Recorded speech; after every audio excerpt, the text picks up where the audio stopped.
Hello there, my name is Rachel. The first time you see my channel, I usually review cartoon series, anime series, and something completely random. And today will be the Killa frequency.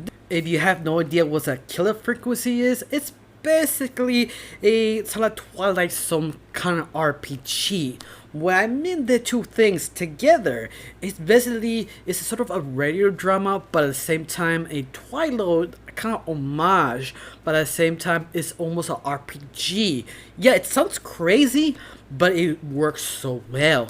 The thing is, it starts with the radio host talking to you. You don't see his face; it's almost animated, but a very cheapy anime. I mean, you don't see details, you don't see nothing. In fact, the image you see is our main host, the DJ. That you don't see just his glasses, and just his how his shape of his body. But he explains who he is and what is the Killa frequency. It's a radio station that is based on the town called Killa, but this town is not normal. It's solar, strange, and mysterious. And something that how he talks grabs you in and trying to ask you sort of questions like, yeah, you probably heard of Killa, or maybe you heard someone who knows it, but people think it doesn't exist. But people define you saying it does exist because I have a cousin who lived there. I have a friend who lives there. I heard people dying Killa, or some people said just Killa is just a rumor. It doesn't exist, but he doesn't. Why I exist, and that's the thing you're trying to grab you. That kind of give you questions. You want answers. You understand why he's so being vague in trying to explain. You think this guy be the narrator? Yes, but as also he is part of Killa himself. That they don't explain what is the town Killa. It's almost like saying it's almost purgatory because people cannot find Killa, and people who would find Killa, you can never go away. You never can escape, or even you find it, you probably die because Killa is more like kind of a cursed town. Because there are two type of people in this town. Is people like the DJ who is aware of this strange phenomena in the town, but he can do is sort of help out, give information, but that's it. Just give information and survive, and that's all he does. Also, there's the other second person who live in care. The second people who ignore the strange things. It pretend it does exist. It does not exist. I mean, and that made it so interesting because he kind of shows you this 5 mini-series episodes of different people that he sort of kind of talk to on the radio. That you need help, I can help you, but maybe not help you. Or at least try to give you sort of answer, but not trying to help the person. It sounds super weird, but how he kind of says certain things or trying to convince this person, oh, you have a wolf problem. Yeah, that exists, of course. Of course, that exists, but being sort of coy, sort of sarcastic, but he knows, yeah, the power is real. In fact, I think one of my best episodes of my period is the Christmas episode, that he just wanted to talk to someone positive, something good. But every time he does, someone calls, giving sort of bad news, or asking sort of help, a sort of problem, that he can actually give some advice. But here's come the awesome part. I'm trying to explain that the RPG setting, that every time he goes away off the microphone or talks to someone like outside, you don't hear his voice. You see his mouth flopping, but because he doesn't have a radio, kind of like a radio or frequency, something around his hands to hear him talk, you don't. You have sort of subtitles.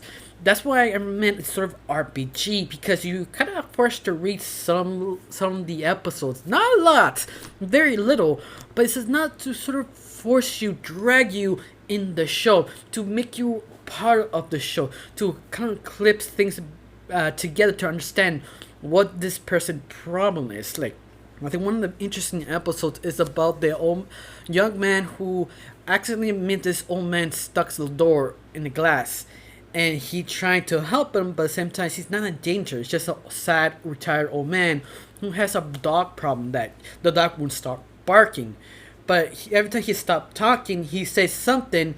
The image you watching does something completely different. Like he was trying to be friends, but sometimes you see him trying to argue with them, like using his hand, trying to look like he's trying to beat him up, but he's not. but at the same time, every time he says something, it's contradict what he does. So there's something to kind of make you think. Something like the Twilight Zone. Like he said something to inspire you or give sort of interest. And I think that's the best thing to describe this show is that super kind of scary, interesting things that could happen, but sometimes you think what it is not. It's completely surprised you. I think that's one of the best things about the series. You understood the subject matter of the Twilight Zone or the Tales of the Crypt Keeper. That is, you're always trying to surprise you and subvert the idea you think is gonna become something else. It doesn't do it all the episodes, maybe one or two. But when it does so well. Especially how the animation that is very limited, the animation, but when what they use works super well. You show this sort of darkness and horror of the town. Like people know this stuff exists. And the fact the radio host trying to warn you, be careful. Today is not a good day to walk outside, and that's pretty much the whole show. It's just sort of telling this strange kind of radio drama that pulls you in, and it works super well, especially the soundtrack. I mean, oh my god, when you hear the soundtrack, it helps super well. I mean, one thing you have to understand is when you make sort of kind of horror show, that the most important thing besides the story and the characters in the sound, the music, that's something it help you build it. It's something to help you drag in seeing the show that you can't stop watching.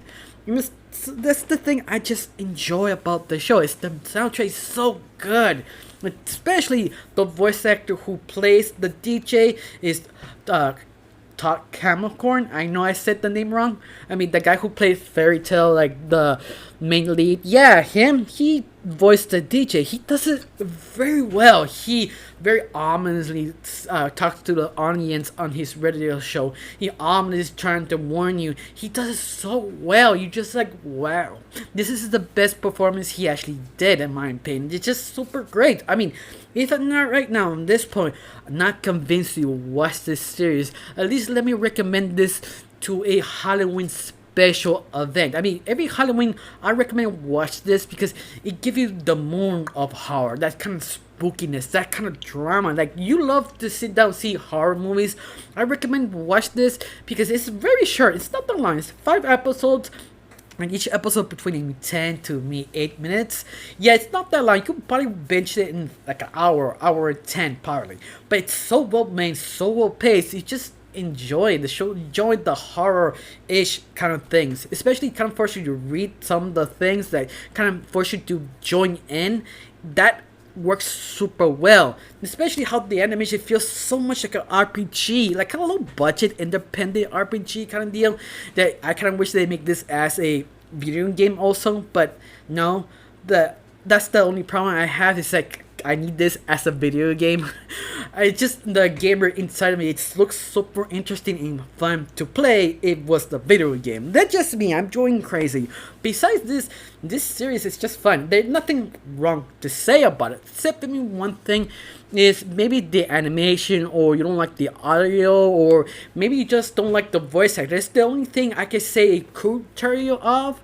But at the same time, it's something that is unique. It's different. I mean, especially if telling you sort of kind of way like a Twilight Zone kind of feeling.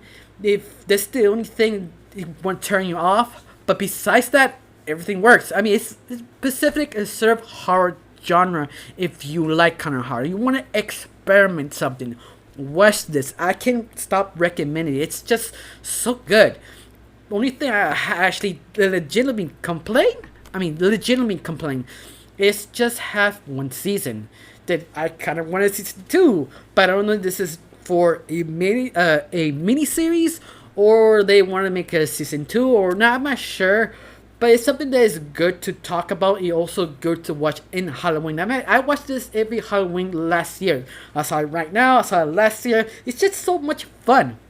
Well, I got nothing else to say. Just thank you for watching. I got nothing else to say. I'm so sorry. I'm kind of mumbly. Thank you for watching. Don't forget to subscribe and have a wonderful day. Bye.